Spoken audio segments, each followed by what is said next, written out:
क्या म्यांमार को भारत का 29वां राज्य बनाने की बात चल रही है? क्योंकि पिछले दिनों काफी न्यूज इसमें चली, बहुत सारे मीडिया आउटलेट ने इस पे न्यूज छापी है। इस बारे में डिटेल डिस्कशन करेंगे। क्या सच में म्यांमार जो देश है, हमारा पड़ोसी देश है, हमारे जो पूर्वी क्षेत्र हैं, नॉर्थ ईस्टर्न रीजन, उनके पास में इसकी सीमा पड़ती है और इसको क्या सच में भारत में मिलाने की बात चल रही है? इस बारे में डिटेल्ड फैक्ट चेक करेंगे, क्योंकि बहुत सारे लोग इस पे दावा कर रहे हैं, भ्रामक पोस्ट फैला रहे हैं कि म्यांमार को भारत 29वां राज्य बनाने वाला है, भारत उसको मर्ज करने वाला है। तो इस पे गवर्नमेंट का क्या इनिशिएटिव है, मिनिस्ट्री ऑफ एक्सटर्नल अफेयर्स का क्या स्टांस है, सारी चीज को इन डेप्थ और फैक्ट चेक करके जानेंगे।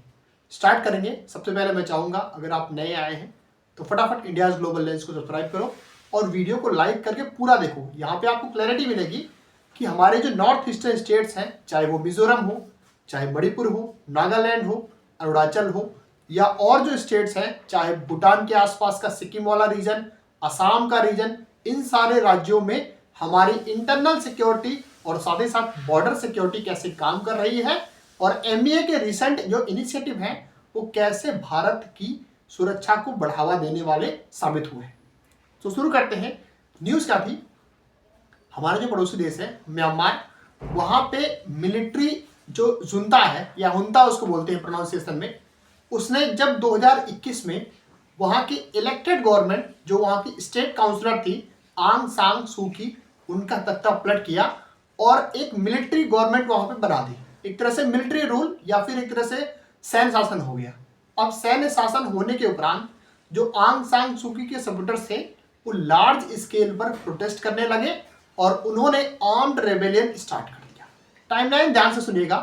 आर्म्ड रेबेलियन जब से स्टार्ट किया तो बहुत सारे फैक्शंस जो म्यांमार की मिलिट्री है उसके खिलाफ स्टार्ट हुए। तो उन्हीं में से कुछ फैक्शंस थे चिन लैंड काउंसिल के और चिन लैंड ब्रदरहुड के। तो एक स्टेट है म्यांमार में, चिन स्टेट जिसको बोलते हैं, प्रोविंस है।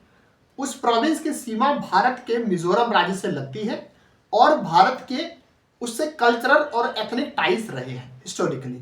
तो ऐसे लोगों से चूंकि हमारे कल्चरल और एथनिक टाइज रहे हैं और हम जानते हैं कि भारत और म्यांमार की सीमा पर फ्री मूवमेंट होता रहा है हिस्टोरिकली, तो अभी तक वो चल रहा है फिलहाल, लेकिन जो भारत की सरकार है उस पर पाबंदी लगा रही है। रिसेंटली गवर्नमेंट ऑफ इंडिया ने उस पर पाबंदी भी लगा दी। तो हुआ क्या कि दो ऐसे ही जो म्यांमार की मिलिट्री के विरोध वाले संगठन है, या इनको हम लोग बोलते हैं pro military pro democracy outfits, Chinland वाला एक था और चिनलैंड काउंसिल करके है और दूसरा आईसीएनसी करके है। तो ये दोनों ध्रुव विरोधी माने जा रहे थे। इनके ऑपरेशंस इंडिया में भी चल रहे थे, इंडिया के मिजोरम स्टेट में, और साथ ही साथ जो हमारे पड़ोसी देश है म्यांमार, वहां भी चल रहे थे। दोनों ध्रुव विरोधी थे, काफी लार्ज स्केल पर वायलेंस करते थे। हमारा जो मिजोरम की कैपिटल आइजवाल है वहां भी अपने अंडर कवर चला रहे थे ऑपरेशंस। तो वहां के जो चीफ मिनिस्टर हैं लाल डुहोमा जी, जो जोराम पार्टी से हैं, जेडएमपी पार्टी है उनकी, जोराम मिजो करके पार्टी है उनकी, जोराम मूवमेंट या मिजो करके, जेडएमपी उनकी पार्टी है, ठीक है। रिसेंटली उनकी सरकार बनी 2023 में। पहले ये पुराने कांग्रेसी थे। इनकी हिस्ट्री क्या रही है कि एक्स आईपीएस अफसर भी रह चुके हैं। तो इन्होंने इंदिरा गांधी सरकार में काफी अच्छे काम किए हैं। उनके साथ, इनके गांधी फैमिली के साथ हिस्टोरिकल टाइज बहुत अच्छे रहे हैं। तो पुराने कांग्रेसी थे, बाद में इन्होंने अपनी पार्टी बनाई। अब ये 23 में आके जेडएमपी में इनकी सरकार आई, 40 में से 27 सीट जीत के आए। तो ये काफी अग्रेसिव है। तो इन्होंने किया क्या, जनरली हम सभी जानते हैं कि भारत की जो आंतरिक सुरक्षा है उसमें बहुत सारी एजेंसियां काम करती हैं। स्टेट की जो इंटरनल सिक्योरिटी है उसका जिम्मा होता है पुलिस के पास, ठीक है। मान लो कोई वायलेंस हो गया, कुछ भी हो गया, ये सब पुलिस देखती है। लेकिन जब बॉर्डर की बात आती है तो उसकी सुरक्षा और उससे रिलेटेड जो पॉलिसीज है वो केंद्र सरकार के अधीन आती है। लेकिन इन्होंने क्या किया कि जो दोनों एक तरह से मिलिटेंट ऑर्गेनाइजेशंस हैं, चिनलैंड और वो, दोनों में समझौता कराया और वो समझौता है मर्जर पैक्ट के नाम से।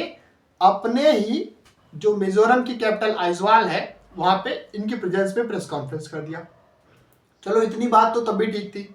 फिर बाद में इन्होंने कहा कि मेरी फर्म डिटर्मिनेशन है कि मैं ये जो मिलिट्री हुंटा है इसके खिलाफ जो एक तरह से रेबेलियन चल रहा है, आर्म्ड रेबेलियन, उसको सपोर्ट करूंगा और प्रो डेमोक्रेसी आउटफिट को वहां पे दोबारा से वापस लाने में मदद करूंगा।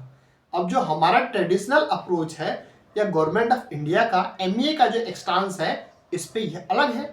एमईए किसी भी अपने पड़ोसी देश के आंतरिक मामलों में हस्तक्षेप नहीं करता है। लेकिन ये तो गलत बात होगी कि भाई आपके ही देश में आपका जो प्राइम मिनिस्टर है, आपका जो विदेश मंत्री है, वो किसी और देश में हस्तक्षेप नहीं करता है, लेकिन एक बॉर्डरिंग स्टेट का सीएम ऐसा काम करता है, तो आपको कैसा लगेगा? तो इस पे स्ट्रांग ऑब्जेक्शन एमईए के मतलब मिनिस्ट्री ऑफ एक्सटर्नल अफेयर्स के जो प्रवक्ता हैं रणधीर जायसवाल जी, उन्होंने कहा कि ये गलत है और ये स्टेट का सब्जेक्ट नहीं है, इनको ऐसे इनसेंसिटिव कमेंट्स नहीं करने चाहिए, क्योंकि ये पड़ोसी देश के बीच में सॉवरेनिटी का मुद्दा है, वो अपना कैसे डील करते हैं वो उनका मसला है, ठीक है। इसके अतिरिक्त हुआ क्या कि वहां से एक राज्यसभा एमपी आते हैं। हालांकि वो जो एमपी हैं वेनालीवाला जी, माफ करिएगा मैं उनका प्रोनाउंसिएशन नाम का सही से नहीं कर पा रहा हूँ क्योंकि मेरी एक्सेंट उस टाइप की नहीं है उनके नाम जैसी, बट वेनालीवाला मोर और लेस उनका नाम है। वो ये जो पार्टी वहां पे सरकार कर रही है, चला रही है, जेडएमपी मिजोरम में, उसकी अपोनेंट पार्टी मतलब एमएनएफ मिजो नेशनल फ्रंट, इसके लीडर हैं, राज्यसभा एमपी हैं। उन्होंने एक विजिट करी म्यांमार में जाके, ठीक है, चिनलैंड के कैंप्स में गए और बहुत उनको एक तरह से एनकरेज किया, भड़काया कि तुम लोग चाहो तो हमारे यहाँ मिल सकते हो, ये है वो है। एक बल्कि यही नहीं, मणिपुर के भी एक राज्यसभा सांसद हैं, भारतीय जनता पार्टी से ही सांसद हैं, उन्होंने संसद में यहाँ तक कह दिया कि जो ऐसे एरियाज हैं जो इसमें मिजो नागा और ट्राइब्स रहती हैं म्यांमार में और जो चिनलैंड एरिया के आसपास के हैं, अगर वो चाहें तो भारत में मिल सकते हैं, मर्जर कर सकते हैं, हम उनको एनकरेज करेंगे। इस पे स्ट्रांग ऑब्जेक्शन भारत सरकार ने दिया है और कहा है कि हमारा स्टैंड ऐसा बिल्कुल नहीं है। तो ये सारी चीजें चल रही हैं, अंतर्घात से लेके कुछ चीजें चल रही हैं वहां पे कि वो चाहते हैं कि वो जो आर्म्ड रेबेलियन है उसको सपोर्ट करे, खासतौर पे मिजोरम में, चाहे वो रूलिंग पार्टी हो और चाहे वो अपोनेंट पार्टी हो। दोनों पार्टियां ये चाह रही हैं कि चिनलैंड जैसी संस्थाओं को एनकरेजमेंट मिले और प्रो डेमोक्रेसी आउटफिट मतलब कि आंग सान सू की, क्योंकि आंग सान सू की जो है वो डेमोक्रेटिकली इलेक्टेड वहां पे काउंसलर बनी थी, वहां पे काउंसलर की पोस्ट होती है। अब हम बात करते हैं कि एग्जामिनेशन पॉइंट ऑफ व्यू से आपके लिए क्या जरूरी है। तो हम जानते हैं कि मिजोरम की कैपिटल आइजवाल है। मिजोरम के सीएम लाल डुहोमा, किस पार्टी की सरकार? जेडएमपी की सरकार। वहां के गवर्नर कौन है, ये इंपॉर्टेंट है, हमारे वीके सिंह जी जो जनरल थे। अब सोचो वीके सिंह जी को वहां क्यों भेजा गया? पहले तो ये मिनिस्टर थे, अब उनको गवर्नर बना के गवर्नमेंट ऑफ इंडिया ने इसीलिए भेजा है कि नॉर्थ ईस्टर्न रीजन में भारत की सिक्योरिटी अच्छी रहे और एक ऐसा बंदा जो फूट्स ऑन ग्राउंड, जिसने सोल्जर के रूप में देश के लिए इतनी सेवा करी है, वो अगर वहां पे होगा तो सिचुएशन को बेटरली हैंडल कर पाएगा। तो गवर्नमेंट ऑफ इंडिया ने भी अपनी चाल चल दी है कि अगर मान लो वहां का स्टेट सरकार भारत का जो स्टांस है ऑफिशियल उसके काम नहीं कर रहा है, तो गवर्नर साहब अपने हिसाब से वहां पे डील कर रहे हैं, क्योंकि सिक्योरिटी फोर्सेस मोर और लेस, चाहे वो असम राइफल्स की हो या फिर सीएपीएफ वगैरह हो या फिर जो सेंट्रल गवर्नमेंट की फोर्सेस वहां पे डिप्लॉयड है, वो सब तो गवर्नर की ही सुनेंगे क्योंकि वो सेंट्रल गवर्नमेंट की फोर्सेस है। तो बॉर्डर सिक्योरिटी को लेकर क्या क्या इनिशिएटिव ले, इस पे बात करते हैं। तो देखो, पहली चीज तो एक लंबे समय तक हमारी और म्यांमार में अंडरस्टैंडिंग थी कि सीमा के आसपास के जो भी क्षेत्र हैं वहां पे फ्री मूवमेंट है। मतलब क्या कि हमारे देश के नागरिक वहां जा सके और वहां के नागरिक यहाँ पे आ सके, कोई रोक टोक ना हो, कोई वीजा पासपोर्ट की झंझट ना हो। लेकिन सरकार ने इस पे सख्त पाबंदी लगा दी है। 80 साल पुराना कानून था, उसको बंद कर दिया गया है। अब ये फ्री मूवमेंट पे रोक लगेगी और सारी जांच पड़ताल के बाद ही आपको प्रवेश मिलेगा। दूसरा फैसला क्या कि हमने पहले अपने जो बॉर्डर है उस पर फेंसिंग नहीं कर रखी थी। अब चूंकि हमारी बॉर्डर लगभग 1600 किलोमीटर से ज्यादा लंबी बॉर्डर है म्यांमार से, अब अगर फेंसिंग नहीं होगी तो सोचो अपने जो पड़ोसी देश हैं, चाहे हमारे जो एनिमी स्टेट्स हैं जैसे पाकिस्तान है, एनिमी पाकिस्तान को मानना चाहिए क्योंकि उसने बहुत सारे गलत काम किए हैं, हमारी सीमाओं पर सैनिकों की हत्या करना हो, बार बार आक्रमण करना हो, बहुत सारी चीजें होंगी। तो ऐसे स्टेट्स जो हैं, रोग स्टेट जिसको बोलते हैं, उन्होंने लार्ज स्केल पर भारत में आतंकवाद, ड्रग तस्करी, साइबर क्राइम, इन सब चीजों को फैलाने के लिए अब म्यांमार और नेपाल का रूट लेना स्टार्ट कर दिया है। इसको बंद करने के लिए इवन इफ चाइना भी बहुत सारी चीजें करता है वहां पे, तो भारत सरकार ने क्या किया कि बॉर्डर पे फेंसिंग का प्रपोजल दिया पिछले साल, एक साल पहले, लगभग 30,000 करोड़ से ऊपर का प्रस्ताव cabinet committee on security CCS ने 2024 मार्च में दिया था। 30,000 करोड़ से थोड़ा सा ज़्यादा था कि म्यांमार के सीमा के आसपास के जितने भी बॉर्डर हैं, चाहे वो मिजोरम में हो, चाहे वो मणिपुर में हो, या फिर जहाँ भी है, उस पर फेंसिंग होगी और वहाँ पे रोड का इंफ्रास्ट्रक्चर बढ़िया किया जाएगा ताकि हमारी जो आर्म फोर्सेज हैं उनकी डिप्लॉयमेंट आसानी से हो सके। 2-3 फैसले लिए जिसका इन्होंने, जो करंट CM है, सख्त विरोध किया था। अब बताओ, आपके ही देश का जो सरकार है वो कह रहा है कि हम फ्री मूवमेंट नहीं चाहते हैं, हम चाहते हैं कि बॉर्डर में फेंसिंग हो, और एक CM आपका अपोज कर रहा है। तो ये पता है, जाहिर सी बात है कि दो अपोजिट पार्टीज के हैं और तो ऐसा बिहेव करेंगे ही करेंगे। तो इससे क्या होगा कि भारत की इंटरनल सिक्योरिटी को थोड़ा खतरा होता है। लेकिन VK सिंह साहब को हम सभी जानते हैं, बहुत एक तरह से रिनाउंड, बहुत पॉपुलर जनरल रहे हैं। उन्होंने लार्ज स्केल पे भारत की सर्विस करी है। जब वो मिनिस्टर थे तब भी उन्होंने बहुत अच्छे काम करे हैं, बहुत वोकल है।